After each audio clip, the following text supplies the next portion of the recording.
Hi mga loves! For today's vlog, magluluto nga pala tayo ng chicken nuggets. Kung tatanungin nyo saan ko binili to, sa SNR. Around 500 na yata yan ngayon. Di pa nga ako nakontento, kumuha na rin ako ng onion rings dahil sobrang sarap niyan. Sobrang favorite nga ni Zion yan. Ready to cook na rin sila. Halos same price lang pala sila. Tapos gumawa na rin ako ng Thousand Island sauce. Hala, ang arty, may pa ganun. At nung natapos na, sabi ko, bihisan ko na si Zion.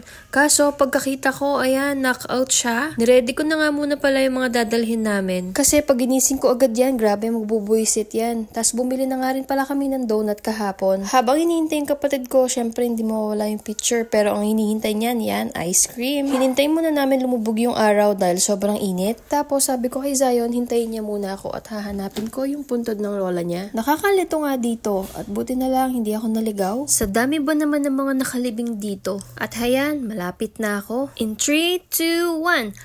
Happy birthday, Lola! Happy birthday, Lola! Happy birthday, happy birthday, happy birthday to you.